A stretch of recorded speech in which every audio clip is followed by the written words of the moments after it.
Bismillahirrahmanirrahim. Assalamualaikum warahmatullahi wabarakatuh. Sehat semua ibu-ibu? Alhamdulillah. THR sudah cair semua?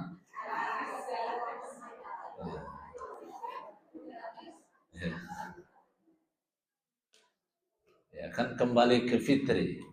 Ya, termasuk kantongnya. Ya. Alhamdulillah. Alhamdulillahilladzi an'amana bi ni'mati hadhil fursa al-ghaliyah. Pertama, yang kita syukuri adalah kesempatan yang sangat mahal yang kita miliki, yang mungkin tidak dimiliki banyak orang. Ada yang menjelang satu hari Idul Fitri, dia diwafatkan Allah. Ada yang bahkan di hari Idul Fitri dia wafat. Dan kita terpilih di antara hamba Allah yang Allah panjangkan umur sampai detik ini, ada dua alasan. Maka patut disyukuri. Alasan pertama, karena Allah menginginkan kita untuk menutupi dosa-dosa yang belum terampuni. Yang kedua, karena Allah ingin kita semua menyempurnakan amal soleh yang belum sempurna. Maka teruslah bersyukur kepada Allah Subhanahu wa taala dengan cara menggunakan waktu-waktu yang ada. Ibu, maaf, yang duduk-duduk di kursi itu, kalau boleh saya nebak, sudah masuk usia 60? Oke, baik. 70. Baik. Baik. Baik yang 60 ataupun yang di atas 60 atau yang akan 60. Dengarkan, ada satu hadis Nabi disampaikan a'dzarallah. Ini muqaddimah, tapi saya sampaikan karena muqaddimah diawali dengan syukur. A'dzarallahu, Allah itu sudah ngasih uzur sama kita semuanya hatta balagha sittina sana, sampai usia 60 tahun. Jadi umur manusia sampai 60 tahun sudah dikasih uzur sama Allah. Kalau kemudian setelah 60 tahun dia masih melakukan keburukan-keburukan yang sudah dia lakukan sebelumnya, maka la udhra lahu, tidak ada uzur lagi. Allah sudah kasih uzur sampai 60 tahun. Ini Allah bahasanya.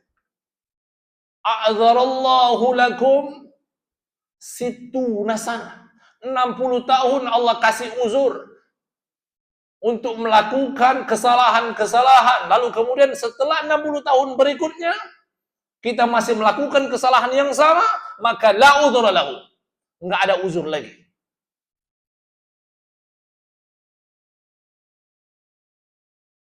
Ini saya walau masih katakan usia saya 35 tahun sudah membayangkan. Oh, ketawa Ibu.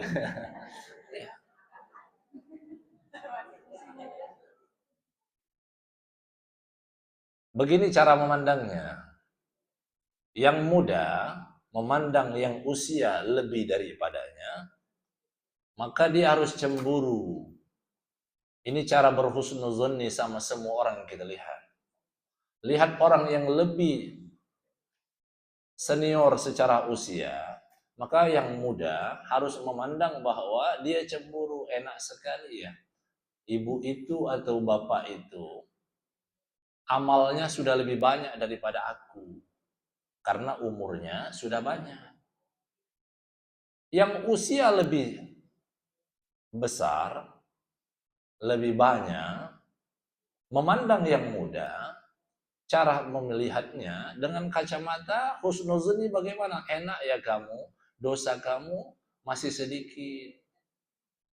Maka kalau semua punya pandangan dan kacamata yang sama seperti apa yang saya sampaikan, tidak ada suuzon. Dan tidak ada yang merasa lebih suci daripada yang lain. Dia akan selalu menghormati orang lain bahwa orang lain itu lebih baik daripada dia. maka hilang kesombongan. Termasuk dalam majelis taklim, termasuk orang-orang yang belajar agama. Seorang ustadz yang suka menjatuhkan itu karena kacamatanya tidak seperti yang disampaikan itu. Karena selalu mandang orang lain pasti lebih banyak dosanya. Walau tanpa disadari. Kalau ditanya, Ustadz merasa sok suci? Enggak. Ya. Nah, maka ibu-ibu yang dirahmati Allah Subhanahu wa taala, kita bersyukur.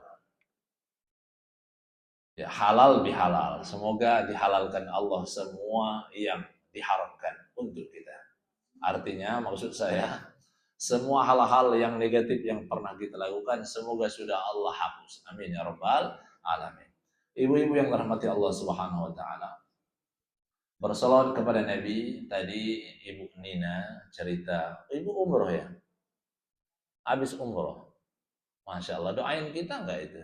Masya Allah. Ya, minta doa satu aja. Bu dokter sehat? Alhamdulillah.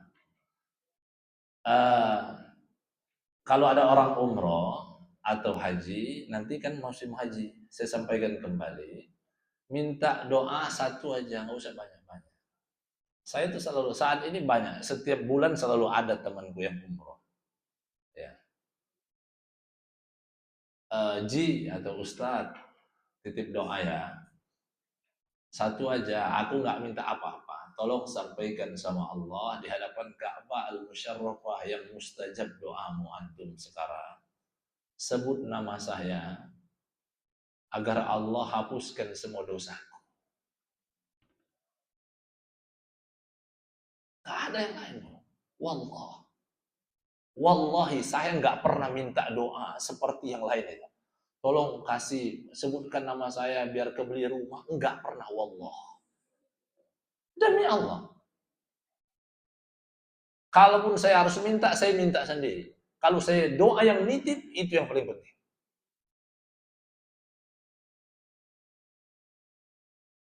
Kita semua yakin nggak bahwa semua urusan dunia ini sudah Allah jamin? Udah, nggak perlu lagi dikhawatirkan. Memang tugas kita sa'i. Tugas manusia itu sa'i. Kenapa sa'i? Bergerak. Saya tanya, ibu-ibu ini sebelum masuk materi, di antaranya masuk materi juga. Saya tambahkan materi di awal. Mumpung ke Ashabul Kahfi yang kita baca surah Al-Kahfi. Berapa tahun mereka tidur? وَلَبِثُوا فِي كَهْفِهِمْ 300 سِنِينَ وَازْدَادُوا 9. Mereka tertidur 300 tahun 9 bulan. Pertanyaan saya,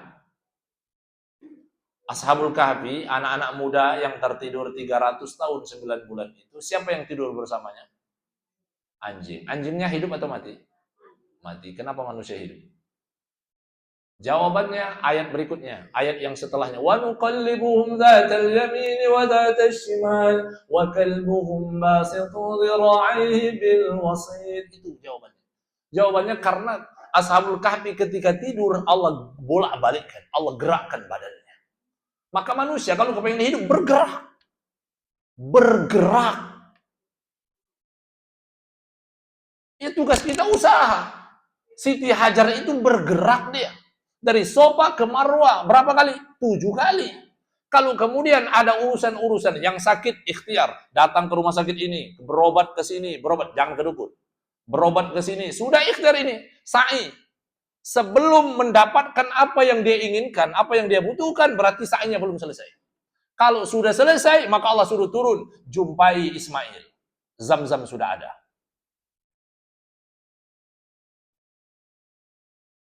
Iya. Kan ini analoginya orang daftar kerja, ditolak. Ada yang sekian ribu kali ditolak. Siapa itu namanya? Jack Ma. Siapa? Orang Cina itu? Jack Ma yang ceritanya. Dan banyaklah yang cerita katanya berkali-kali. Itu berarti masih sa'i. Selama belum berhasil, masih sa'i. Terus berusaha. Tidak ada kata berhenti. Kalau berhenti ya mati seperti anjing. Maaf. Karena orang Ashabul Kahfi hidup itu karena Allah gerakkan bolak ke kanan dan ke kiri. Nah, nggak tahu ini di apa ilmu medisnya bagaimana, Allahu alam. Yang pasti kalau tidak bergerak maka dia itu yang menyebabkan kematian. Karena anjing yang nggak bergerak, manusia yang Allah gerakkan, nuqallibuhum dzatal yamin wa dzatal shimal. Masya Allah.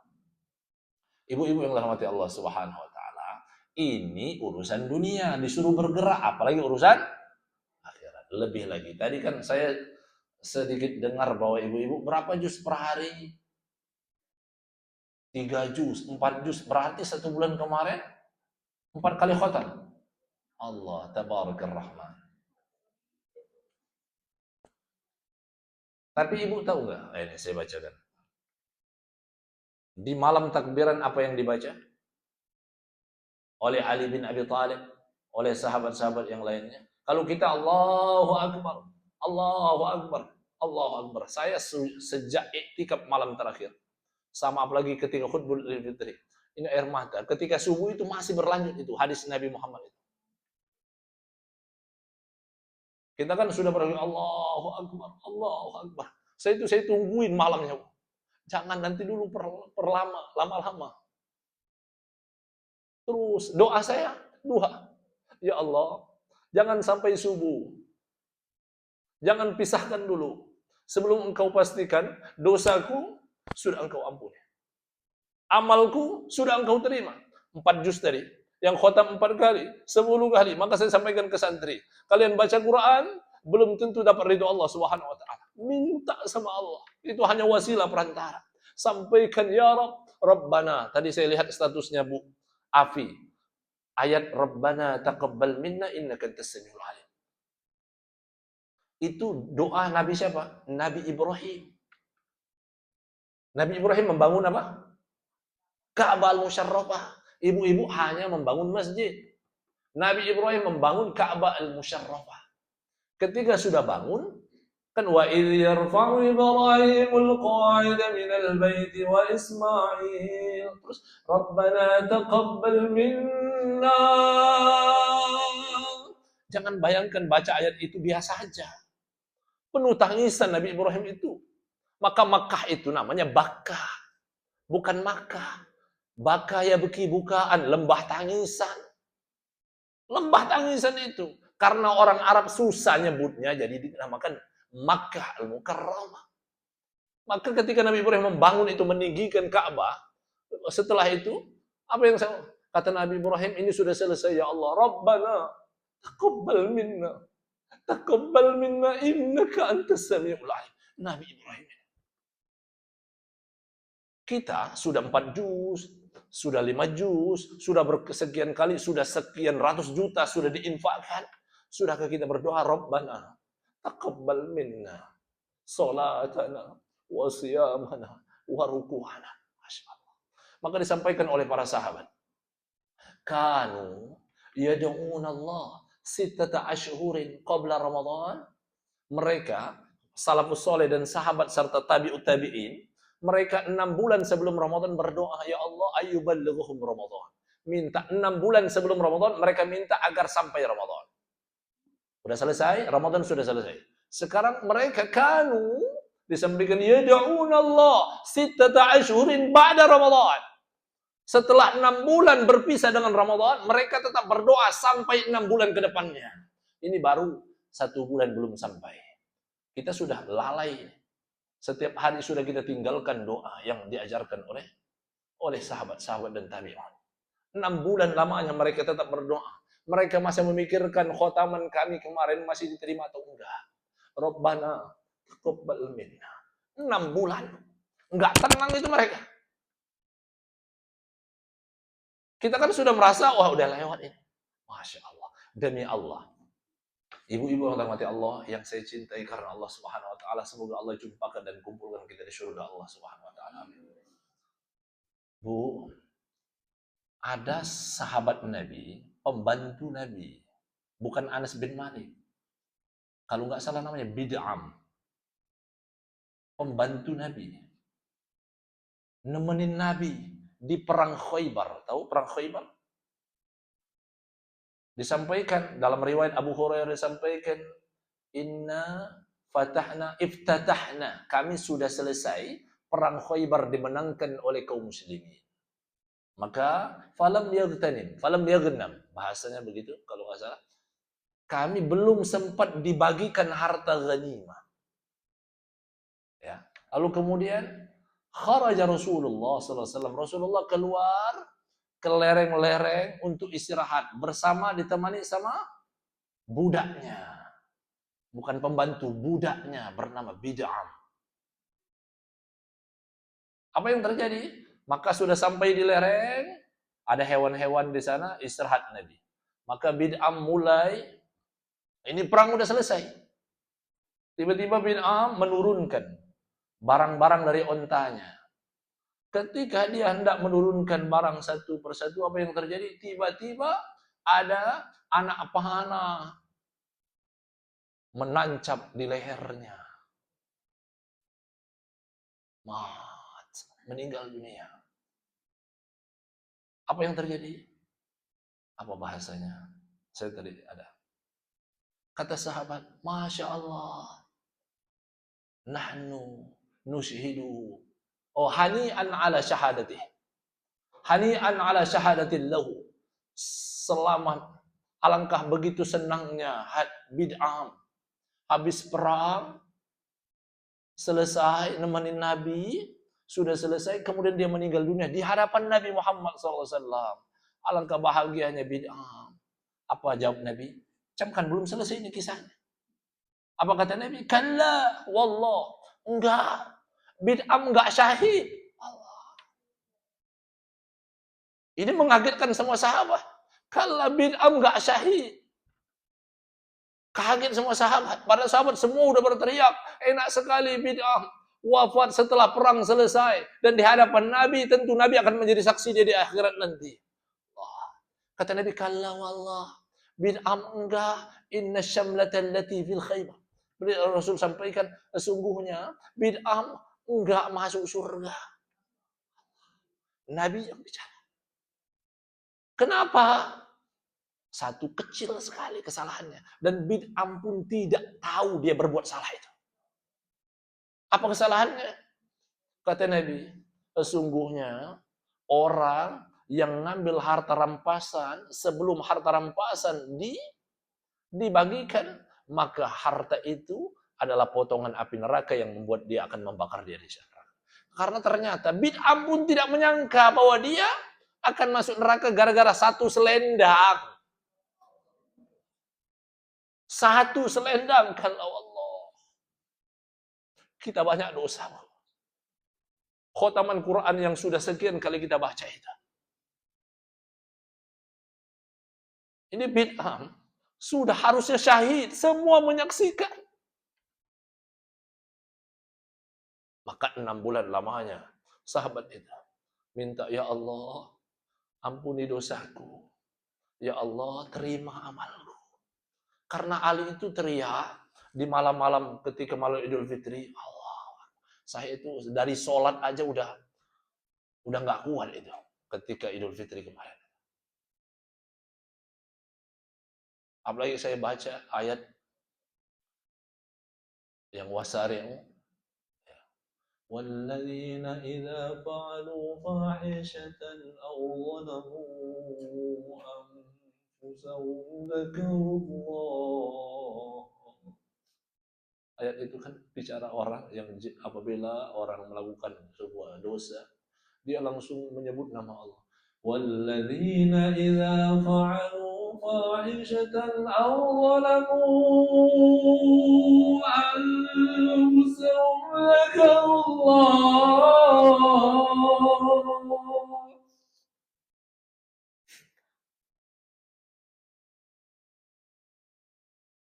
ذكروا الله فاستغفروا لذنوبهم.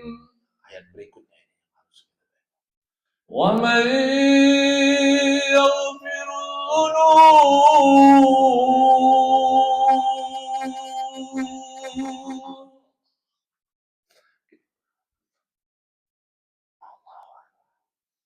Ketika baca itu seperti ngomong, Siapa lagi yang mau ngampuni dosa? Illallah. Wa man yaghfirudz dzunuba illallah.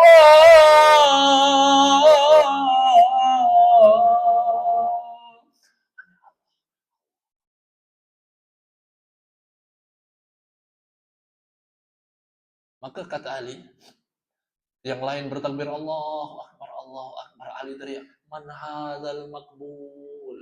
Malam-malam Idul Fitri ini. Malam Idul Fitri yang kita berteriak Allahu Akbar, udah kesenangan, besok enggak puasa lagi, besok enggak puasa lagi. Ya kan? Besok mudik, besok mudik. Ya. Ali dengan sahabatnya teriak, man hadzal maqbul, man hadzal maqbul, panuhanni. Teriak, diam semua. Semua sahabat-sahabat dari rumah ke rumah keliling, sama seperti kita pawai obor. Ya. Siapa yang amalnya Ramadannya diterima, maka kami ucapkan hani'am mari'ah, selamat bersukacita. Ayat baru kalimat berikutnya, wa man hadzal mardud, wa man hadzal mardud. Siapa yang ditolak Ramadannya, fanu'azzi, kami ikut bertakziah karena amal kalian diwafatkan Allah Subhanahu wa taala. Maka Rabbana taqabbal minna innaka antas samiul alim.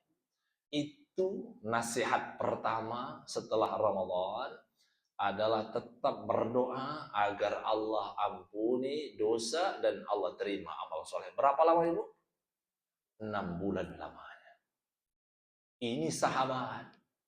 Makanya kata Ibnu Abbas, ya lagi-lagi, beliau sampaikan innal mu'min yara dhunubahu ka'annahu qa'idun tahta jabal. Sesungguhnya orang beriman itu melihat dosanya. Saya tanya, ibu-ibu beriman? Kita semua beriman?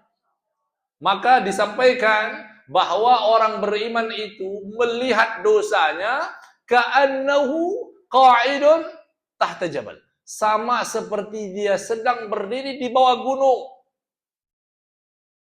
Dan dia membayangkan gunung itu akan jatuh menimpanya. Dan begitulah para orang-orang yang beriman ketika melakukan dosa. Wa innal fajir. Adapun orang-orang fajir, mujrim, orang fasik, orang munafik, orang kafir, orang beriman tapi fasik, orang beriman tapi munafik, yara dhunubahu, mereka memandang dosanya kadzubab marra ala anfihi. Mereka memandang seperti seekor lalat hinggap di hidungnya, lalu kemudian mereka usir dengan tangannya seolah-olah dosa itu kecil. Pergi, udah selesai. Masya Allah, Allah. Bid'ah, dosanya besar atau kecil tadi? Yang harusnya semua sudah bersaksi, Masya Allah. Semua sudah bersaksi, oh bid'ah, syahid. Kami bersyahid. Ketika Nabi sampaikan, kalla, Masya Allah. Ini hidupnya bareng Nabi. Kita tadi, Bu Nina cerita bahwa ini baru mau ziarah ke makam Nabi. Itu pun tak menengok makamnya. Bu Nina dan semua orang yang ziarah, setiap kali saya umroh itu, nggak pernah lihat makam Nabi. Yang dilihat hanya tulisan Muhammad Rasulullah. Makamnya nggak kelihatan. Itu saja kita antri.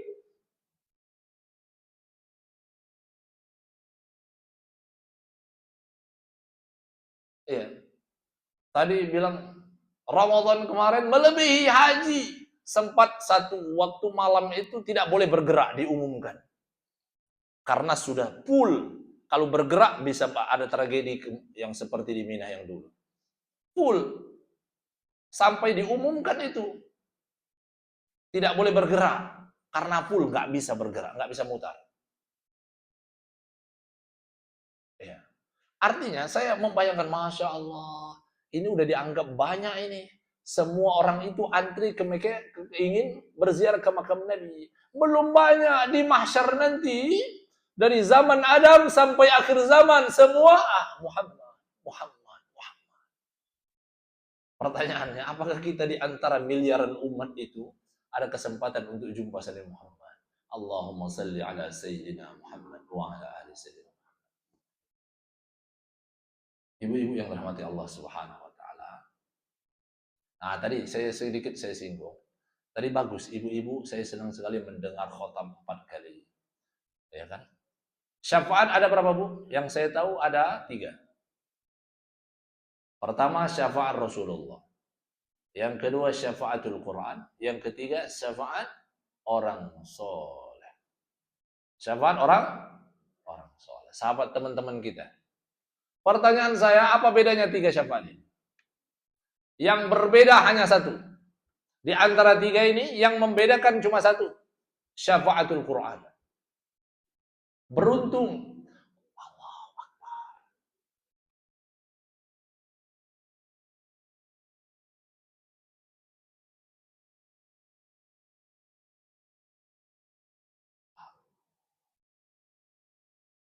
Saya ini guru ngaji.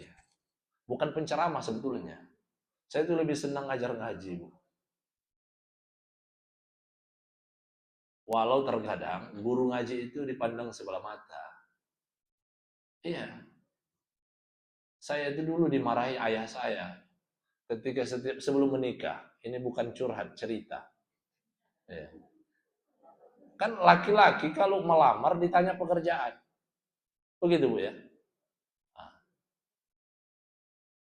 datang ke Serang, ke tempat istri saya. Kerjanya apa? Guru ngaji. Kata bapak saya, jangan bilang guru ngaji, ditolak nanti kamu. Ya nggak apa-apa ditolak. Cari perempuan lain.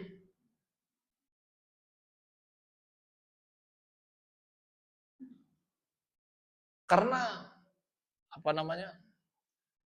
Saya ini menantu paling miskin. Tapi saya merasa paling bangga karena aku guru ngaji. Karena aku tahu 3 syafaat yang ingin disampaikan tadi. Banggalah ibu-ibu yang senang dengan Al-Quran. Senang sama orang yang ngaji Quran. Dia nggak bisa ngaji, tapi senang sama yang ngaji. Dia nggak punya anak hafiz Quran, tapi dia senang sama yang suka ngaji. Baik hafiz atau nggak hafiz terserah. Ya, karena syaratnya bukan hafiz, syaratnya harus mau baca. Ya. Karena syafaat, hanya syafaat Al-Quran yang dia datang sebelum azab itu ditunaikan. Wallah, syafaat Nabi, syafaat orang-orang soleh, kapan dia datang? Setelah orang itu terjuntai dan dibakar oleh api neraka. Baru kemudian datang syafaat itu. Syafaatul Quran ya'ti yaumil qiyamah li ashabihi. Kapan? Dia akan katakan, bahkan Al-Quran akan membuli malaikat-malaikat yang menyeret ahli Al-Quran itu ke neraka. Maka dia bilang, kaifa tahrikuhu wa ana fi qalbi. Bagaimana engkau membakar dia sedangkan aku ada dalam dadanya.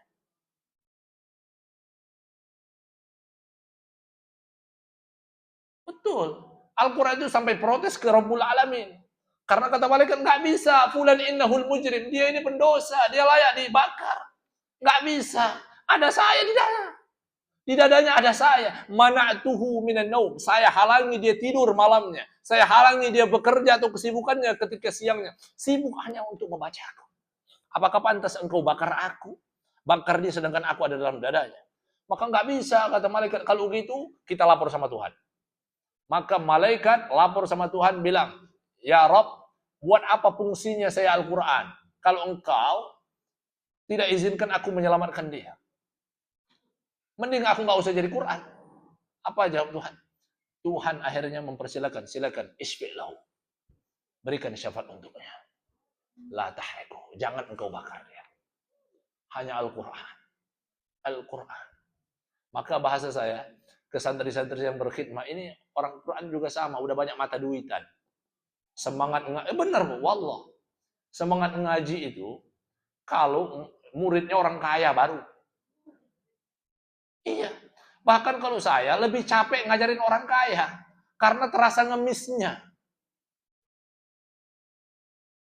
Purba. Ya, Bu Afi, purba. Apa? Purba. Pura-pura baik jadinya. Diselewengkan itu. Iya. Maka minta doa kepada ibu-ibu semuanya dan kita saling mendoakan. Mudah-mudahan kita terus mau berkhidmat kepada Al-Quran. Banyak cara berkhidmat dengan Al-Quran.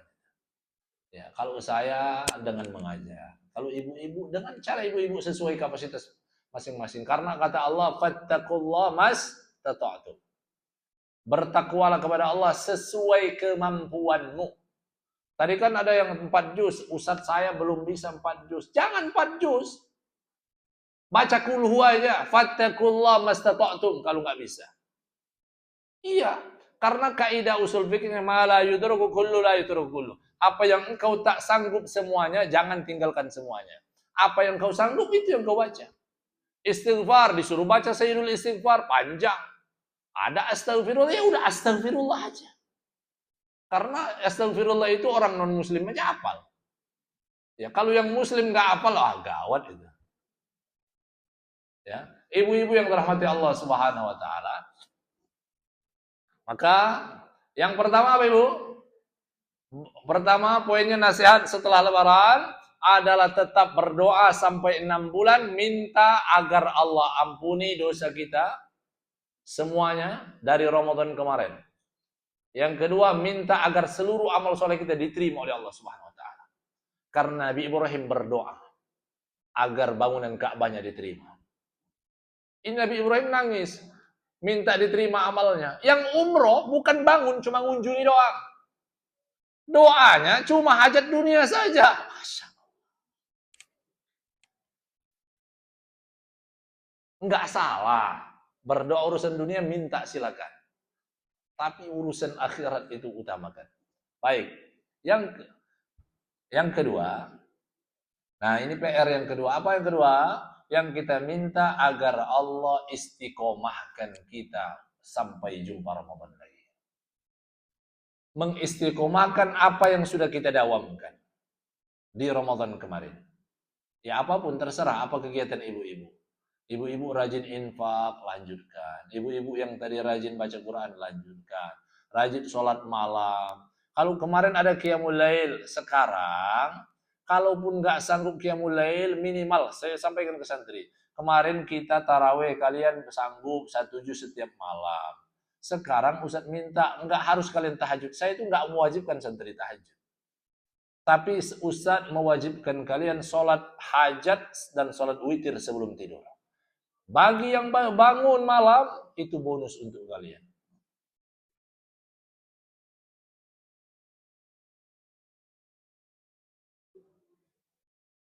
Bu, masih bisa dilanjut? Abdullah Amr bin As. Beliau bertanya sama Rasul, ya Rasulullah, ini pernah saya sampaikan di majelis ini, pertemuan pertama saya ceramah di sini. Ketika itu Bu Afi, ya. Abdullah Amr bin As. Yang masih ingat alhamdulillah, yang lupa murojaah. Ya. Mudah-mudahan masih ingat semuanya. Abdullah Amr bin As bertanya, ya Rasulullah, ini sama seperti kita habis Ramadan. Ramadan meningkat imannya, betul? Karena habis Ramadan itu banyak peningkatan. Ya, apalagi habis Lebaran, meningkat berat badan. Ya. Arti Syawal itu irtafa'a. Syawal artinya irtafa'a. Naik artinya. Makanya entah naik apa, harusnya naik imannya. Maka kita yakin nggak ini sepakat bahwa orang habis Ramadan imannya sedang full, habis dicas. Maka Abdullah Amr bin As bertanya, ya Rasulullah, ayun zaul iman. Kami hari ini ngajinya 4 juz. Nah, kalau konteksnya di sini. Kami hari ini kalau infak, sodako, Masya Allah nggak kekurangan. Ini ketua DKM Pak Rizky dan Pak siapa yang DKM-nya cerita Ustaz. Kalau urusan dana aman di sini. Itu luar biasa dan saya senang mendengar itu. Semoga ibu-ibu dan semua warga jamaah Masjid Nurul Qalbi ini menjadi ahli sedekah semuanya. Amin ya rabbal alamin. Maka Abdullah Amr bin As bertanya, "Ya Rasulullah, ayun zaul iman." Kami lagi istiqomahnya ini, iman kami lagi full. Kami rajin ngajinya.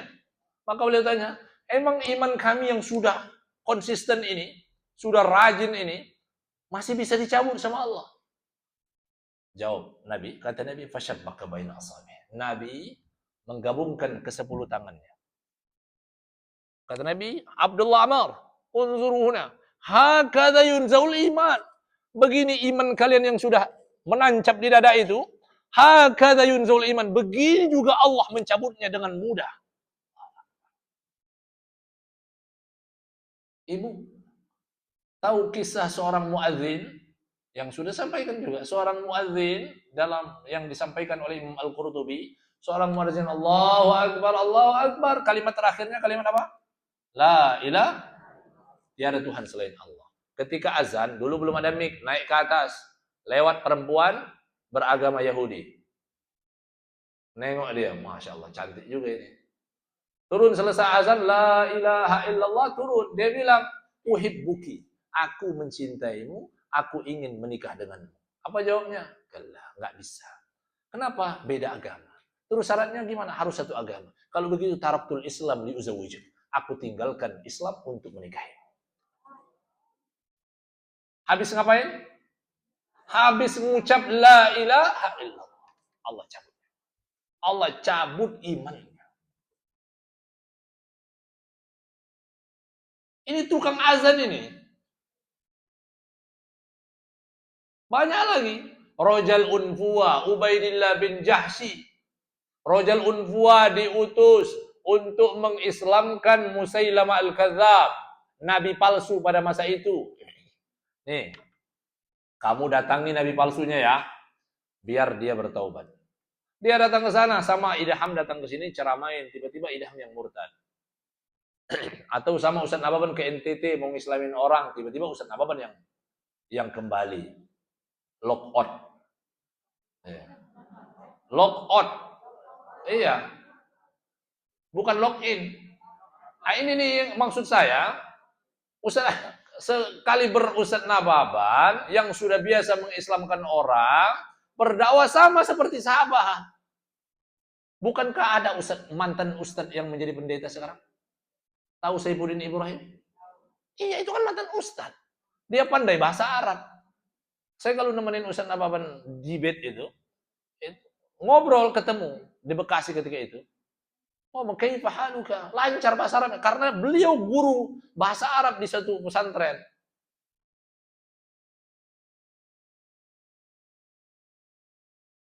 Nah, artinya kejadian-kejadian itu bukan sekarang saja, sejak zaman sahabat Nabi sudah terjadi.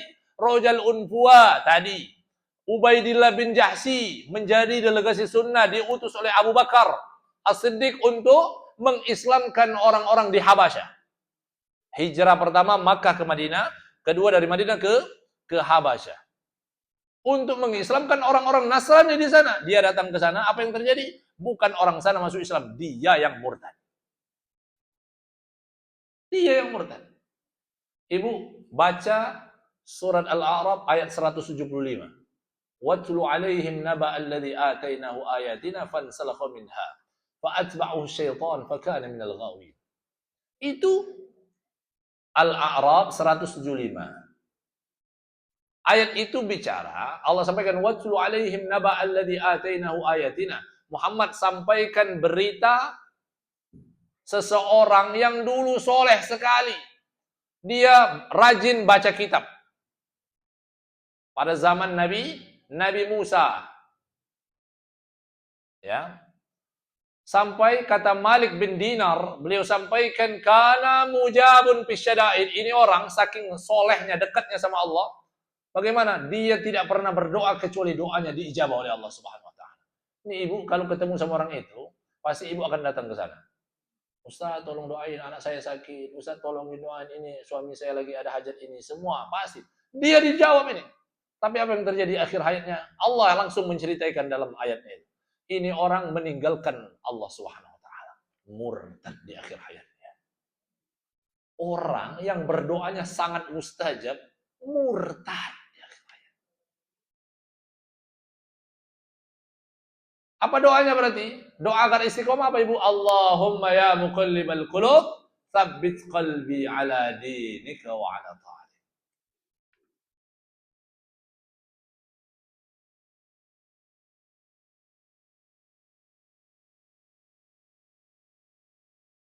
Ibu-ibu yang dirahmati Allah Subhanahu wa taala,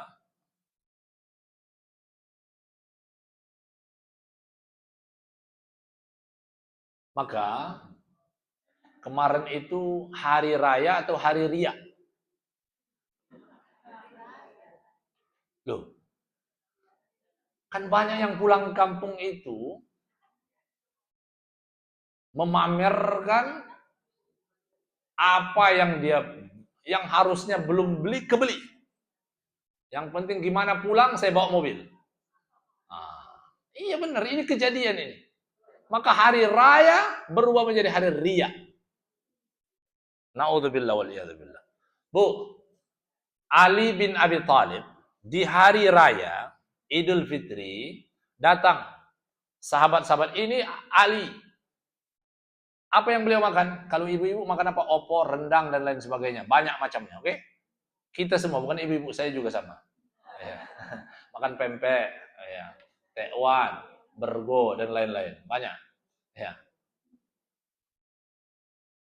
Ali ketika datang sahabat hari raya ini, Bu. Coba bayangkan, mungkin saya pun akan menyatakan hal yang sama dengan sahabat yang lain. Ketika mendatangi rumah Ali bin Abi Thalib radhiyallahu anhu wa arda, beliau ketika hari raya Idul Fitri makan khubuz, makan roti. Di Mekah roti kering itu tanpa susu dan tanpa apapun, cuma roti kering itu. Yang keras itu, Bu. Iya. Kan biasanya orang Arab itu diisi daging biasanya. Iya. Atau apa yang putih itu, mayones atau apa ya. Nah, ini Ali cuma makan roti khubuz. Maka kata sahabat yang lainnya, "Ya Ali, lima akaltal khubuz wa hadha yaumul Id." Bagaimana engkau cuma makan roti, ini hari raya? Masya Allah, kata Ali Ta'ala. Naam. Ali bilang, "Al-yaum lana Id." Ali sampaikan, Abdullah, "Naam. Al-yaum lana Id." Hari ini adalah Idul Fitri untuk kita. Bil amsi lana Id. Kemarin Idul Fitri untuk kita. Ghadan lana Id. Besok itu adalah yaumul Id untuk kita. Wa kullu yaumin la na'silla lana Id. Dan setiap hari yang kita lewati tanpa maksiat kepada Allah, itulah Idul Fitri yang sesungguhnya. Itu Ali. Kita bukan. Kita di hari Idul Fitri bermaksiat, tapi mengaku-ngaku merayakan Idul Fitri. Makanya saya bilang tadi, hari raya berubah jadi hari ria. Semoga tidak ada di sini yang melakukan itu. Na'udzubillah. Kemudian ada Khalifah Umar bin Abdul Aziz. Ini ambil pelajaran. Untuk orang tua yang masih ada, atau orang tua yang sudah meninggal, segera kita doakan setelah ini. Ucapkan, Khalifah ini pemimpin, presiden, Prabowo-nya pada masa itu. Khalifah, iya dia presiden. Khalifah Umar bin Abdul Aziz. Kharaja min baiti, dia keluar rumahnya, hari raya. Dia dapati anaknya yang masih kecil bermain sama anak-anak yang lain. Dia lihat sambil menangis, dia memandangi anaknya.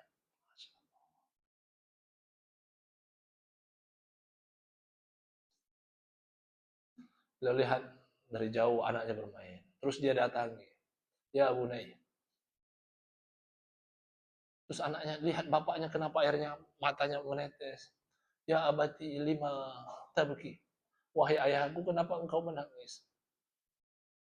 Ya bunai.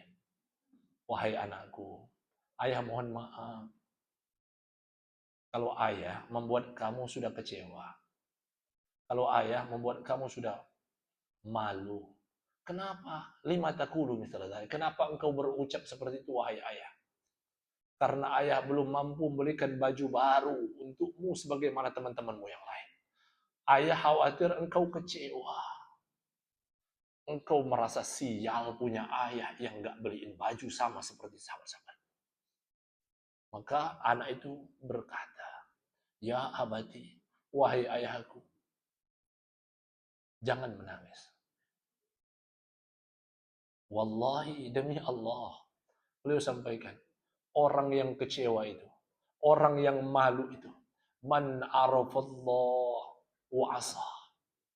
Orang yang harusnya kecewa, orang yang harusnya sial, orang-orang yang harusnya binasa dan hancur, itu adalah orang yang kenal Allah, tapi dia tetap bermaksiat kepada Allah.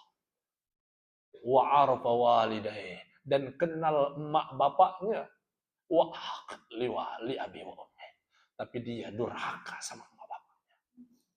Itu orang yang kecewa. Maka bapaknya tersenyum, Masya Allah, Alhamdulillah, syukran laka ya. Ini anak kecil berucap. Pertanyaannya, anak kita sudah seperti itu belum? Atau kita sudah jadi anak seperti itu belum untuk orang tua kita yang sudah wafat bahkan? Atau lebih banyak menuntutnya? Saya kemarin pulang punya santri, saya sangat kecewa punya santri. Ini adik-adik santri bukan? Yang perempuan, mahasiswa. Ya, saya punya santri. Dia santri saya sudah khatam 30 juz, Bu. Juara MTQ, juara 1 di Sumsel. Di mana dibanggakan, termasuk di yayasan saya. Dibanggakan di kampung halaman itu, apalagi 3 beradik saya di kampung itu sampaikan bahwa bapak ini walau miskin tapi dia paling beruntung di kampung ini. Karena yang lain nggak ada punya anak yang hafal Quran, dia punya anak 3. Tiga-tiganya jadi santri saya. Tapi yang satu ini, bukan itu yang poin. Yang satu ini setelah dia pulang, selesai sudah tamat, sudah jadi alumni, dia pulang. Dia menuntut ayahnya untuk beliin motor besar. Dan saya tahu ekonomi ini orang-orang susah. Bapaknya susah. Sampai bapaknya jual sapi. Iya. Sapinya saya yang beli. Dan sengaja saya tahan uang itu. Karena saya tahu anaknya. Pertama, bilangnya gini. Ini pelajaran untuk kita semuanya. Bahwa, udah Ustaz, pakai nanti aja uangnya. Habis Idul Adha. Ini untuk kurban. Rencananya kan. Nanti aja Ustaz. Tiba-tiba, setelah anaknya pulang dari MTQ itu, karena permintaan itu, dan saya tahu informasinya. Nagih. Padahal tadi nggak usah. DP aja nggak usah. Tiba-tiba sekarang minta uang, segera hari itu, karena ada kebutuhan mendesak. Langsung saya tembak, kebutuhan mendesaknya untuk apa? Maaf Pak, mau saya bayar cash, insya Allah sekarang ada. Tapi saya tahu hajat Bapak untuk beliin motor besar anakmu. Iya Ustaz, apa bapaknya bilang? Anak saya setelah dia pulang dari pesantren Ustaz dan dia jadi juara di mana-mana, dikenal bahwa ya, dia sudah habis Quran. Dia bilang ke saya untuk minta beli motor, kemudian saya jawab, bapaknya menjawab, saya sampai mati pun nggak ada uang untuk beli motor itu. Nah, terus anaknya yang mau menyakitkan bapaknya, bahwa kata anaknya, Pak, bukankah itu kewajiban kamu sebagai ayah? Gitu. Itu sakit hati saya Ustaz. Terus bapak jawab gimana? Saya balikin Ustaz. Saya balikin ke dia. Ke anaknya. Yang punya utang itu bukan orang tua ke anak. Yang punya utang itu anak ke orang tua. Terus diam dia Ustaz. Ini bahayanya Bu. Nah sama, mungkin nggak tahu kalau di sini saya salah mendidik ketika itu karena terlalu memanjakan. Apa-apa dikasih reward duit, kenal duit, akhirnya hidup hedon. Ya. Di sini kan banyak santri. Kenapa saya sampaikan? Memang betul, saya itu satu sisi saya kasihan agar mereka punya uang saku, Ya. Biar ada uang jajan. HP santri saya iPhone 15. Bu.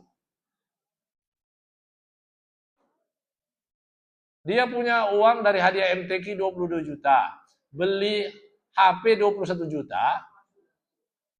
Beli sepatu 1 juta habis.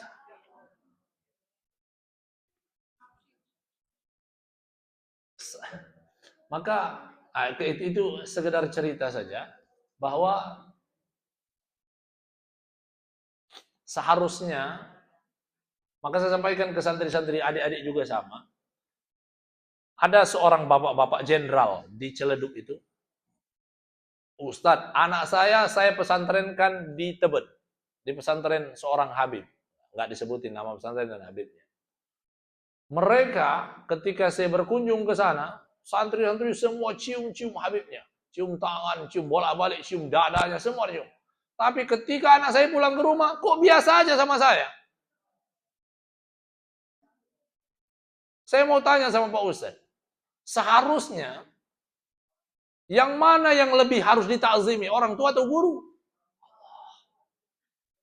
Maka saya jawab, tidak ada yang menandingi takzimnya orang tua setelah Allah Subhanahu wa taala. Kecuali Rasul Muhammad SAW. Makanya saya sampaikan ke santri, kalian takzim ke ustaz, cium tangan ke ustaz. Orang tua kalian wajib kalian cium jidatnya. Sekali kalian hormati ustaz, 10 bahkan 100 kali kalian hormati orang tua kalian. Sekali kalian durhaka sama orang tua, cukup selesai jadi muridku. Berarti saya gagal menjadi guru kalian. Maka saya minta maaf sama bapak itu, sama ayah kandung, sama wali santri itu. Mohon maaf Pak, saya sudah gagal mendidik anak bapak. Maka kita berdoa untuk orang tua kita. Allahumma gfir li abaina wa ummahatina. Allahumma gfir lahum warhamhum wa'afihim wa'afanhum. Ya Allah, jadikanlah doa kami ini sebagai bakti kami untuk ayah dan ibu kami yang hidup maupun yang telah meninggal. Kalau ada ampunanmu, berikanlah ampunan itu untuk ayah dan ibu kami, ya Allah. Kalau ada rahmatmu, kasih sayangmu, kirimkanlah untuk mereka, ya Allah.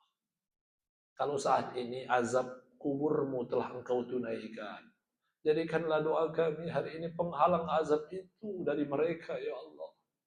Hapuskan azab itu dari mereka, ya Allah. Ringankan, ya Allah. Kalau mereka telah mendapatkan kebahagiaan, tambahkanlah kebahagiaan-kebahagiaan yang banyak untuk mereka, ya Allah. Ya Allah, ampunilah dosa kami kalau pernah berbuat buruk terhadap orang tua kami yang mungkin sampai hari ini belum membuat mereka bahagia. Rabbana taqabbal doa.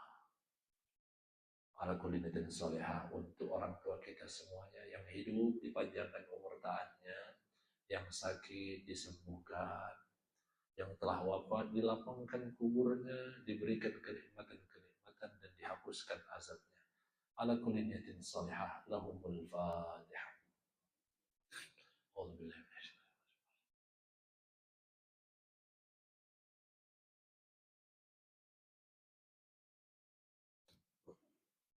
Masya Allah.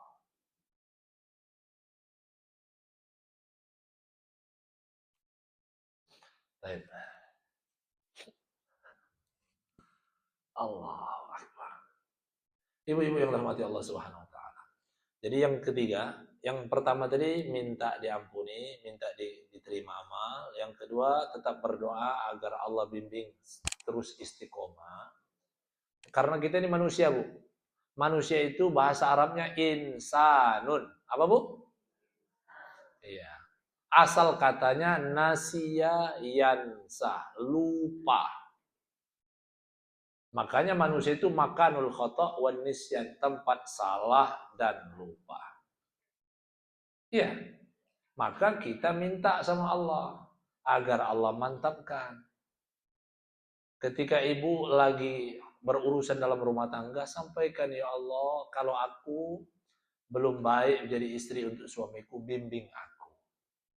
Kalau aku belum jadi ibu yang baik, bimbing aku jadi ibu. Kalau aku belum baik jadi saudara, bimbing aku jadi saudara yang baik. Bimbing aku jadi tetangga yang baik. Terus itu kalau mau dirinci. Itu kalau saya berdoa itu begitu. Aku nggak jarang bahasa Arab itu. Kalau saya doa sendiri itu bahasa Indonesia. Kadang-kadang orang ini pakai bahasa Arab sok-sok keren aja, padahal nggak paham yang dia baca. Betul nggak? Iya, apalagi lagi mimpin jamaah. Kalau mimpin jamaah berdoa, ya bagaimana ketika berdoa itu jamaah itu memahami apa yang disampaikan.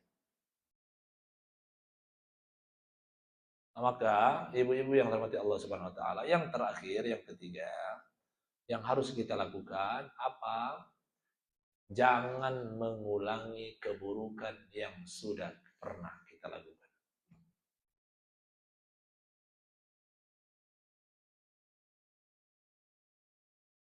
Maka disampaikan oleh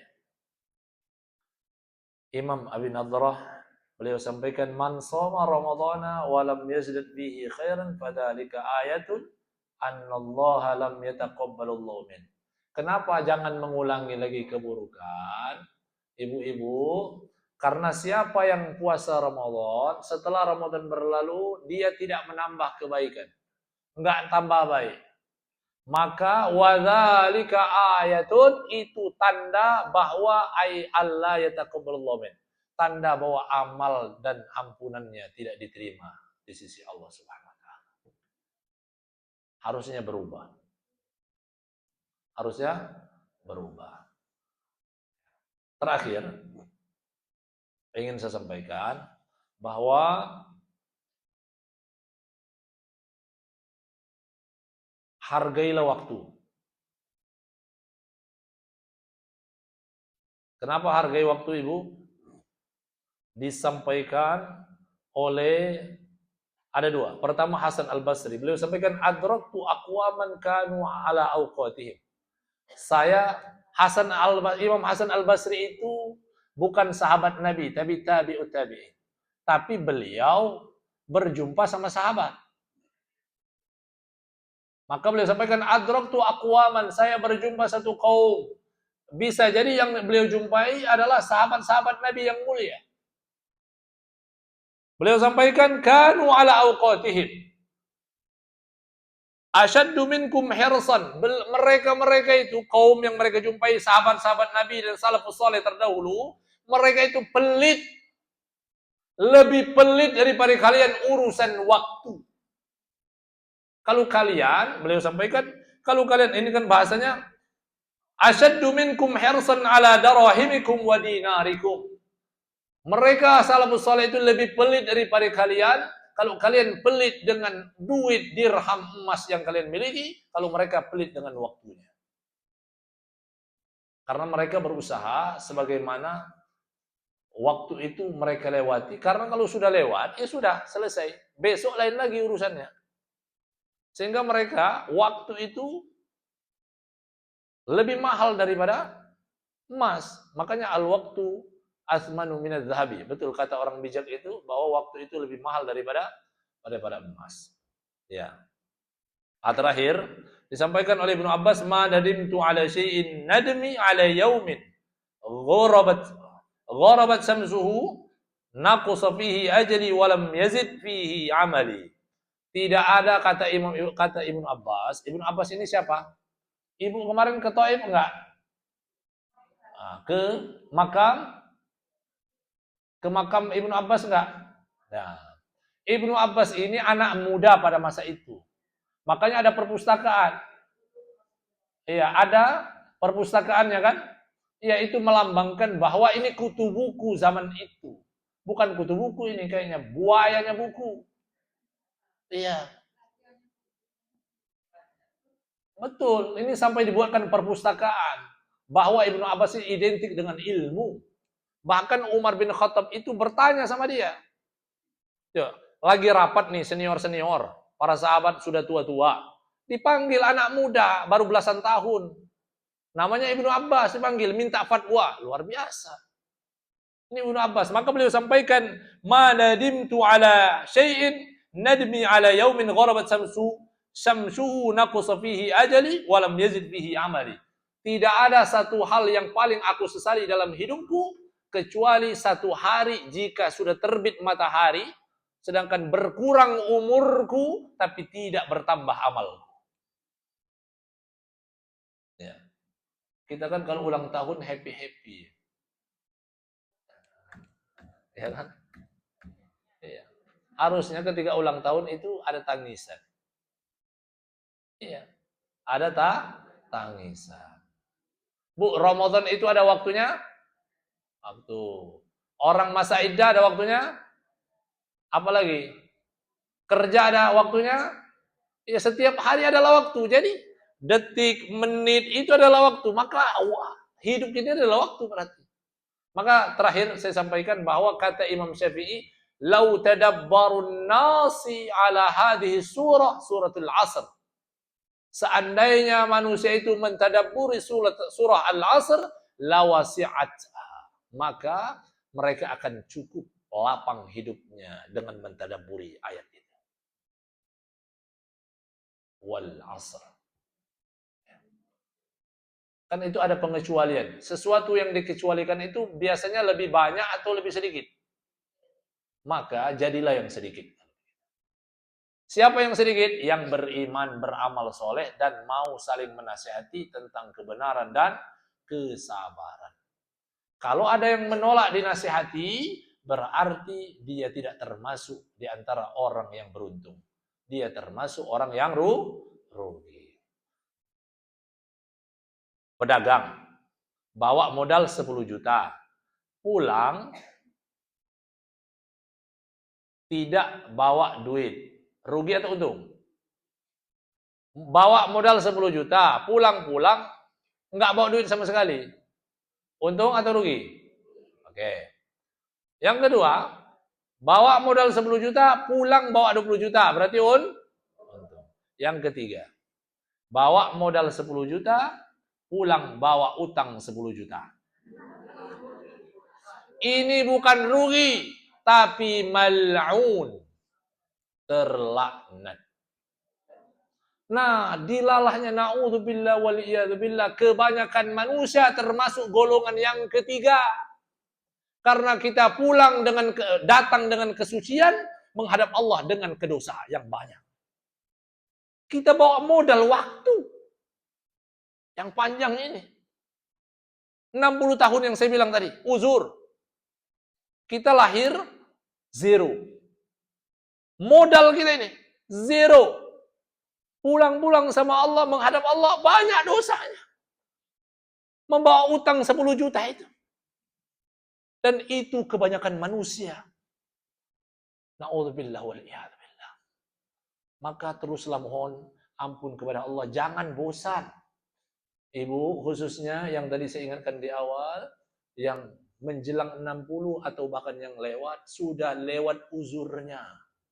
Karena Allah sampaikan awalam nu'ammirkum ma yatadhakkaru fi man tadhakkar wa ja'akum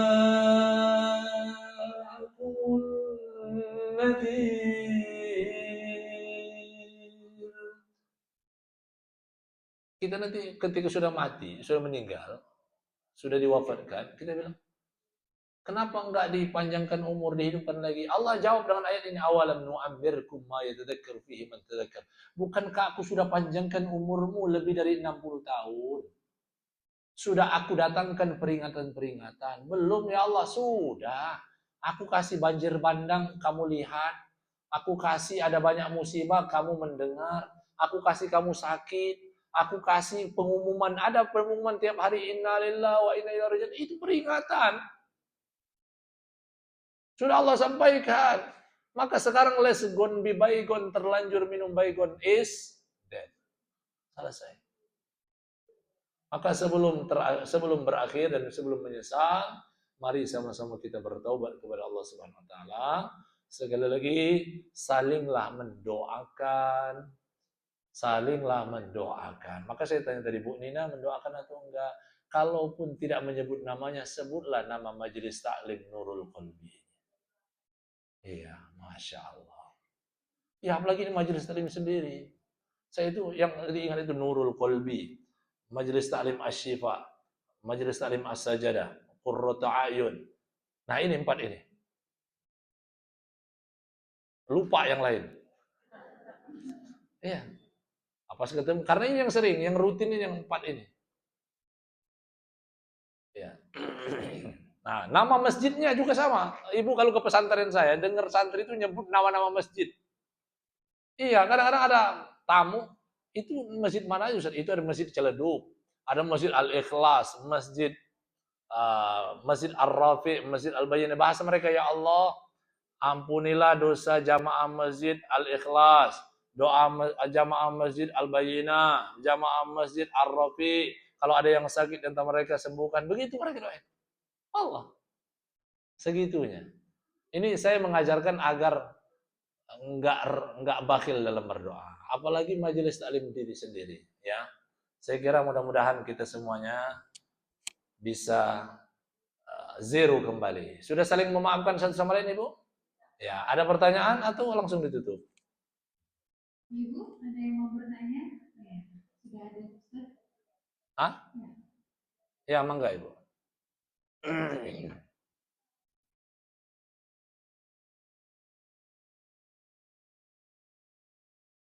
Assalamualaikum warahmatullahi wabarakatuh. Waalaikumsalam warahmatullahi wabarakatuh. Ya. Saya kan kadang kalau ikut kajian kan kadang kemana-mana atau terawih. Saya waktu bulan Ramadan saya ikut salah satu majelis taklim acara bukber gitu ya. Ya.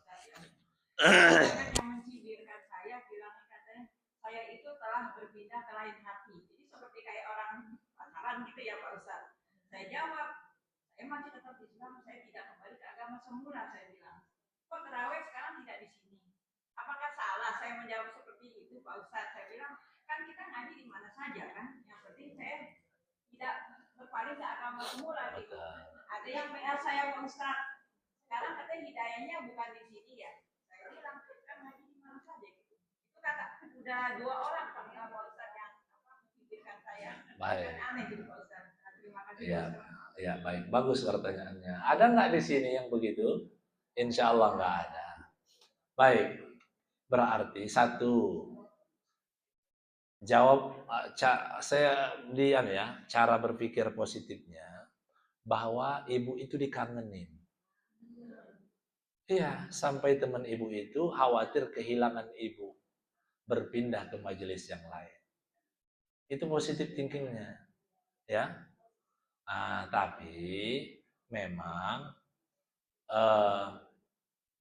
yang begitu-begitu, ibu tidak bisa mengendalikan orang lain, ya kan? Itu kan orang lain. Dan ibu kalau ngajinya ngikutin penilaian orang, nggak jadi ngaji. Iya, karena ibu akan mendapati 2 hal, pujian dan cacian. Pandangan itu ada 2, ada ainur ridha, ada ainus sukti. Termasuk penceramah, ustadznya juga sama. Jangankan jamaahnya, ustadznya pun bisa jadi nggak diundang lagi sama jamaahnya. Kalau jamaahnya, wah ustadz itu kayaknya udah beda aliran. Kan begitu. Kenapa buktinya? Karena ustadz itu sudah hadir di majelis sebelah. Sebelah itu tanda kutip bahwa beda mazhabnya sama mereka, gitu kan. Gimana sikap kalau saya? Ya sudah nggak apa-apa. Kan kalau saya pribadi, ya sudah nggak apa-apa. Saya kan nggak berbuat salah, ya kan? Kalau saya diundang ya hadir. Kalau nggak diundang ya nggak usah hadir. Gitu. Selesai. Tapi tetap maafkan, nggak perlu ibu balik menghina dia atau membenci dia. Ya. Jadi anggap saja bahwa teman ibu itu sayang sama ibu sehingga khawatir kehilangan ibu. Iya. Dan itu banyak terjadi di mana-mana. Iya. Mungkin orang itu belum dewasa saja dalam mengaji. Jadi urusan dewasa itu bukan urusan yang lain-lain, urusan mengaji juga perlu kedewasaan. Ustadz juga perlu ada pendewasaan. Yang mudah menjustifikasi seseorang itu bisa jadi masuk kategori yang kurang dewasa. Contoh gini. Ya. Contoh, boleh saya tambahkan ya? Masih santai ibu-ibu ya. Bu, dalam hadis Arba'in Nawawi, hadis yang keempat kalau tidak salah, beliau sampaikan pertengahan, hadisnya panjang. Wa inna ahadakum, mau bertanya tadi ya? Ibu bertanya ya? Bu, ya nanti sebentar. Ini belum. Wa inna ahadakum la ya'malu bi amali ahli jannah. Kata Nabi, ada seseorang di antara kalian itu yang kerjaan dia rajin mengamalkan amalan ahli surga. Ya kan?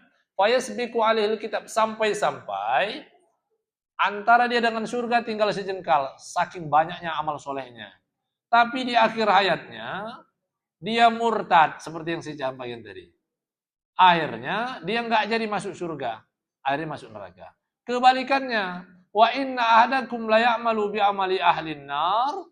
Ya, ada orang yang melakukan amalan-amalan ahli neraka sampai jarak dia dengan neraka tinggal sejengkal, saking banyaknya dosa. Tapi di akhir hayatnya dia masuk Islam, dengan keislamannya dihapus dosanya. Akhirnya nggak jadi masuk neraka, masuk pintu surga. Ini hadis ingin Rasul sampaikan bahwa jangan mudah menjustifikasi orang. Termasuk ibu kan sedang dinilai orang. Ya kan? Biarin. Pelajarannya apa yang ibu bisa petik? Ibu jangan suka nilai orang. Kan nggak enak kan dinilai orang begitu. Iya. Iya. Sama seperti mencubit orang, sakit dicubit. Sama. Jadi dan sama ketika saya ngajarin tadi, saya sampaikan, bahwa ini seperti sholat kemarin, yang nggak sholat ini hukumnya kafir, gitu kan? Nah pelajaran itu bukan untuk menjustifikasi orang, itu untuk diri kita internal, biar tahu hukumnya, gitu. Ya. Nah dan ibu di mana-mana akan ketemu orang begitu. Iya. Manusia ini warna-warni seperti pelangi. Kalau nggak warna-warni, pelanginya nggak indah. Iya. Oke.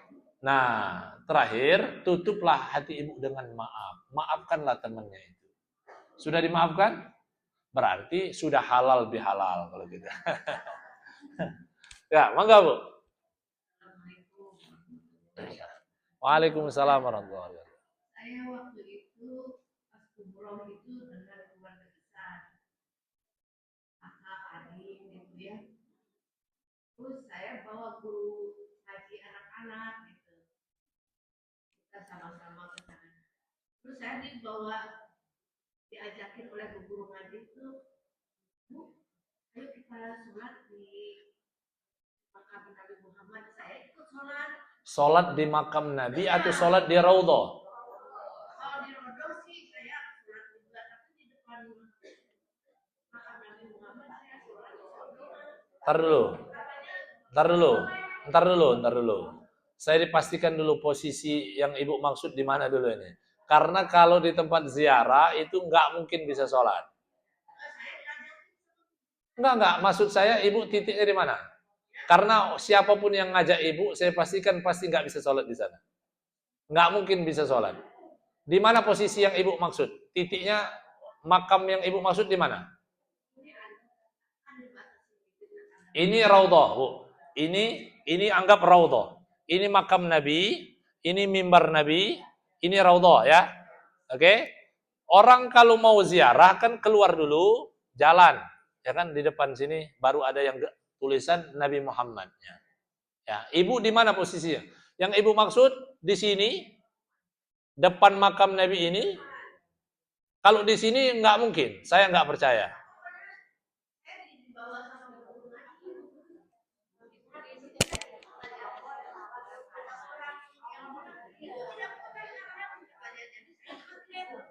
Akhirnya tidak sholat. Ya baik, khair. Kalaupun itu terjadi, ini Allah alam posisinya. Ya, tidak salah. Ibu tidak sholat, duduk dulu, nggak apa-apa. Nanti ada yang ambil mic-nya. Baik. Ya. Ibu bertanya bagaimana karena ibu ketika itu diajak sholat di depan makam Nabi, ya kan? Pertama, kenapa saya katakan tidak mungkin? Karena itu sangat dilarang. oleh askarnya, oleh polisinya. Ntar dulu, bukan masalah hukum, bukan. Ini masalah aturan di sana. Dilarang, karena itu tempat lewat, itu kan untuk orang ziarah doang. Karena kalau mau sholat di raudhahnya. Jadi ibu ke sana itu setelah keluar dari raudhah atau sengaja mau ziarah aja? Enggak. Kan ada dua orang itu, ada yang sengaja dari hotel menuju mau ziarah ke makam Nabi. Ada yang sekalian setelah dia dari raudhah keluar langsung ziarah. Nah, kalau ibu langsung ziarah. Kemudian ibu sholat dapat 2 rakaat. Dapat 2 rakaat. Ya, artinya sudah sholat. Oke. Baik, secara hukum sholatnya sah-sah saja selama ibu menghadap kiblat. Ya. Yang ibu problemkan masalah hukum sholatnya kan. Kalau hukum sholatnya ibu sah, tetap dapat pahala. Cuman kalau secara aturan di sana seharusnya tidak boleh di situ. Karena itu tempat jalan, tempat orang lewat. Hanya lewat di sana. Kita berdoa menghadap makam pun dilarang. Haram, haram, kata askarnya. Haj, haram, haram. Kita jawab halal bihalal. Kan kata Bu Nina, saya nggak bisa bahasa Arab. Ya udah halal, na'am, la haram, haram. Ya, baik, nggak apa-apa. Itu cuma buat pelajaran aja. Mungkin habis ini ada haji dan umroh berikutnya. Kalau mau sholat, pertama kalau di raudhah, nggak usah dibanyakin sholat. Di raudhah itu banyakin doa. Bahkan kalau mau sholat di tempat menunggu aja. Ngerti kan? Kita sekarang kan antri di tempat menunggu itu masuk dulu, kan antri kan? Nah, sholatlah 2 rakaat di sana. Ketika masuk raudhah langsung doa aja. Langsung doa aja. Sholatnya kan udah tadi. Karena kalau fadilah sholatnya berapa? 1000 kali. Seperti 1000 kali kan? Iya, itu sama aja. Mau sholat di raudhah atau di luar raudhah, selama di Nabawi, fadilahnya sama saja. Maka di raudhah, kalau saya jamaah saya sampaikan, sebisa mungkin sholatnya nggak usah banyak-banyak. Kalau mau sholat, benar mau sholat, ya cukup 2 rakaat. Habis itu isi doa saja. Doa. Semua minta doa. Doa aja, habiskan doa. Gitu. Nah, tapi kalau perkara sholat ibu tadi, pertama sholatnya tetap tidak salah. Yang salah itu tempatnya. Ya. Tapi kan ibu aman, sampai sekarang masih ada. Ya. Next, berikutnya, seharusnya nggak usah sholat di sana. Kan Nabawi itu luas. Pertanyaan saya, yang ngajak ibu itu apa motivasinya harus sholat di makam Nabi? Ini makanya perlu belajar ilmu agama itu. Ini kan karena mindsetnya, wah kalau sholat di sini pahalanya besar, sholat di makam Nabi, ya kan? Itu. Padahal sama saja. Sholat di raudhah ada nggak keutamaannya? Beda nggak sama seperti sholat di Nabawi di luarnya? Sama. Keutamaan di raudhah itu doa yang mustajab, maka doa yang banyak. Nah, kenapa saya anjurkan sholat 2 rakaat saja ketika nunggu? Karena waktu prime time-nya di raudhah itu kan waktu berharga terbatas. Nah, saya kemarin kejebak. Saya kan sok berpengalaman. Ternyata rutenya berubah. Rute keluarnya berubah. Saya sholat di samping mimbar Nabi. Ternyata itu jalur keluar. Baru sholat jamaah saya. Assalamualaikum, disuruh keluar. La ilaha illallah. Sampai saya menghalang-halangi, jangan. Baden. Lama-lama ditarik-tarik. Gitu. Itu tergantung, karena rutenya berubah-ubah. Ya, tergantung kondisi. Yang tahu lapangan orang yang stay di sana. Ya. Jadi kalau lain kali yang mau umroh, tak tahu kemarin gimana. Kalau mau umroh, kalau yang begitu, kondisinya ternyata jalur itu, jadi sebisa mungkin sholat di samping, minggir ke sebelah kiri. Aman di situ. Nggak akan dicolek-colek askar. Mau berlama-lama, nah kemarin jamaah, karena kami laki-laki dulu, karena udah pengalaman pertama, baru ibu-ibu. Ibu-ibunya minggir semua, dan dapat sop paling depan semua. Udah. Mereka malah nggak disuruh keluar-keluar. Kami baru habis assalamualaikum, assalamualaikum, baru angkat tangan gini seperti dikabul doa, disambut tangan kita. Ya Allah, saya ya, tapi lagi-lagi kalau ada kejadian-kejadian gitu harus beriman sama takdir. Saya sampaikan ke jemaah, nggak usah kecewa, nggak perlu kecewa. Ini Allah yang ngatur. Kenapa kita harus sholat di sana? Iya, niat kita kan kepengen berlama. Oh kata Allah nggak usah, suruh yang lain dulu. Ya sudah. Begitu husnuzon itu penting, Bu. Saya tanya, ibu-ibu mau husnul khotimah? Tapi suka suuzon, nggak akan pernah husnul khotimah. Maka kunci husnul khotimah husnuzonni. Iya. Suuzon, suul kho. Iya gitu aja sudah. Sinonim bukan itu? Iya. Dua, husnuzonni sama Allah, husnuzonni sama manusia. Suuzon sama Allah, suuzon sama manusia. Dua-duanya nggak boleh. Maka berhusnuzonni, orang husnuzonni itu insya Allah lebih sehat. Karena nggak banyak pikiran. Ibu tadi, kalau ibu jadi beban pikiran sama temannya, jadi ibu akhirnya mikirnya enggak. Akhirnya ibu sakit. Mikirin orang nggak penting itu namanya. Betul. Bu, ibu mikirin orang yang benci sama ibu itu bikin pusing. Nggak ada untungnya. Jadi kalau ada orang benci sama kita, nggak usah dipikirin. Biar dia mikirin kita. Kita tidur nyenyak, dia nggak bisa tidur. Itu baru pemenang yang sesungguhnya. Kalau sama-sama julitin sama itu. Kalau bahasa Al-Quran itu sama bodohnya. Ini bahasa Al-Quran bukan bahasa idham. Ya, ibu-ibu yang dimakan Allah Subhanahu wa taala, saya kira itu. Oh ya, apa lagi? Oke, ya, saya tutup terakhir. Cium hajar aswad dapat pahala besar atau enggak? Dengar. Itu Umar bin Khattab, beliau sampaikan, laula ara Rasulullah yuqabbilu kama qabbaltu. Kalau aku tidak melihat Nabi pernah mencium hajar aswad, maka aku enggak akan cium hajar aswad. Artinya, sahabat mencium itu karena hanya ingin mengikuti sunnah Nabi Muhammad. Tetap ada pahala. Tapi kalau motivasinya seperti kemarin ada dapat berita ibu, ada bapak-bapak meninggal dunia gara-gara memaksakan diri cium hajar aswad. Maka nggak boleh gulu, nggak boleh memaksakan diri. Kita harus tahu diri. Udah bengek, mati syahid. Takutnya bukan syahid, sangit. Iya. Gitu Bu ya. Jadi cium hajar aswad tetap berpahala, ya, tetap berpahala. Tapi kalau tidak sanggup jangan. Saya ini udah berapa kali umroh, sekian puluh kali umroh, saya cuma hajar aswad baru sekali. Iya, itu pun ketika usia 19 tahun dulu.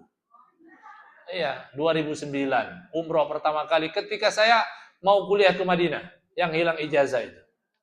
Nah, iya, ini mantan calon mahasiswa di sana, nggak jadi. Ya, baik, saya kira itu saja. Ibu-ibu yang dimuliakan Allah Subhanahu wa taala, terakhir saya mohon maaf jika ada khilaf dan salah dalam tutur kata saya. Mudah-mudahan kita semua sudah halal bihalal, sudah saling menghalalkan atas semua khilaf dan salah. Kita berdoa astagfirullahalazim. Astagfirullahalazim, astagfirullahalazim. A'udzu billahi minasyaitonir rajim. Bismillahirrahmanirrahim. Alhamdulillahi rabbil alamin. Allahumma shalli ala sayyidina Muhammad wa ala ali sayyidina Muhammad. ربنا ظلمنا أنفسنا وإن لم تغفر لنا وترحمنا لنكونن من الخاسرين. Ya Allah, salawat, salam kami curahkan untuk Rasul-Mu, kekasih-Mu yang agung. Bentuk bahwa kami sangat cinta dan rindu, ya Allah. Jadikanlah rindu kami sebagai asbab kami pun dirindukan. Kami berharap jika amal soleh kami tidak cukup untuk memenuhi undangan surga-Mu, Engkau izinkan kami semua mendapatkan syafaat Rasul-Mu, ya Allah. Ya Allah, dari sekian miliar hamba-Mu yang nanti jumpa sama Rasul-Mu, masukkan nama kami yang Engkau jumpakan, ya Allah. Allahumma shfi'na fina bi syafaat Rasulika Muhammad. Allahumma shfi'na fina bi syafaat Rasulika Muhammad. Allahumma shfi'na fina bi syafa'ati rasulika Muhammad sallallahu alaihi wasallam. Ya Allah, seandainya Ramadan telah lewat, ada banyak dosa sampai hari ini belum Engkau ampuni. Ada banyak maksiat, durhaka, kezaliman antar saudara, kezaliman antar tetangga, durhaka terhadap orang tua, belum Engkau ampuni sampai hari ini. Maka jadikanlah permohonan ampun kami pagi hari ini, menyebabkan maghfirah-Mu datang untuk kami, ya Allah. Ampuni dosa kami, ya Allah. Wa ma yaghfiru dzunuba illa Allah. Kalau bukan ampunan-Mu, maka doa ampunan-Mu yang mana lagi, ya Allah. Faghfir lana, faghfir lana fa innahu la yaghfiru dzunuba illa anta. Faghfir lana fa innahu la yaghfiru dzunuba illa anta. Ampuni dosa kami, ya Allah. Maafkan salah dan khilaf kami, ya Rabb. Allahumma taqabbal minna salatana wa siyamana wa ruku'ana wa sujudana wa tilawatana wa tammim taqsirana tammim taqsirana. Ya Allah, terima amal soleh kami, ya Allah. Terima solat kami, puasa kami, zikir kami, ayat-ayat yang kami baca, dikit dan banyaknya, ya Allah. Tammim taksirana. Kami yakin ada banyak kekurangan ketika kami mengamalkannya. Kami belum lancar baca Qur'annya. Kami kurang ikhlas mengamalkan puasanya. Kami belum sempurna sesuai sunnah-Mu solat kami, ya Allah. Maka sempurnakan kekurangannya, ya Allah. Bi rahmatika, dengan kasih sayang-Mu, dengan rahmat-Mu, tammim taksirana, ya Allah. Ya Allah, Rabbana taqabbal du'a, innaka antas samiul alim, wa tub alaina ya maulana innaka antat tawwabur rahim. Ya Allah, permohonan kami agar kiranya Engkau kumpulkan kami bersama majelis taklim Nurul Qalbi di surga nanti, ya Allah. Ya Allah, jangan sampai ada satu pun di antara kami yang absen di surga-Mu nanti, ya Allah. Selamatkan semua ibu-ibu yang ada di hadapan ini dari sentuhan api neraka-Mu, ya Allah. Jadikan kami semua bersaksi atas kebaikan saudara kami yang lainnya, ya Allah. Rabbana hab lana min salihin. Allahumma rzuqna husnal khatimah. Allahumma rzuqna husnal khatimah. Allahumma rzuqna husnal khatimah. Ya Allah, jadikanlah akhir hayat kami besok, lusa, tahun depan, kapanpun Engkau akan wafatkan kami. Kami dalam keadaan berbuat ketaatan kepadamu, ya Allah. Ampuni dosa orang tua kami. Lapangkan kubur mereka, ya Rabb. Dan kumpulkan mereka bersama orang-orang yang soleh di surga-Mu. Rabbana, Rabbana, Tuhan kami, Engkau mendengar. Tuhan kami, Engkau melihat. Ya Rabb, Engkau mengetahui. Maka kabulkanlah semua kebutuhan hidup dunia dan akhirat kami, ya Allah. Ya Allah, dengarkanlah dan kabulkanlah, ya Allah. Rabbana, atina fid dunya hasanah, wa fil akhirati hasanah, wa qina adzabannar, wa qina adzabannar, wa qina adzabannar. Subhana rabbika rabbil izzati amma yasifun, wa salamun alal mursalin, walhamdulillahi rabbil alamin. Baik. Ibu-ibu yang dirahmati Allah Subhanahu wa taala, yang belum sempat ziarah, kalau terjangkau ziarah. Saya itu kalau pulang, makam nenek kakek saya itu di depan rumah. Saya bilang ke ayah saya, Pak, kenapa kalian ziarah nunggu anakmu dulu? Saya ini cucunya, bukan anaknya. Saya tanya bapak saya, Bapak mau nggak, sudi nggak kalau bapak sudah wafat? Diziarahi sama saya setahun sekali. Apakah nanti saya perlu nunggu cucu bapak dulu baru ziarah? Barakallahu fikum. Ibu-ibu sehat semua ya, semoga semua panjang umur, selalu istiqomah dan selalu kompak. Hatinya nurul qalbi, bercahaya. Assalamualaikum warahmatullahi wabarakatuh.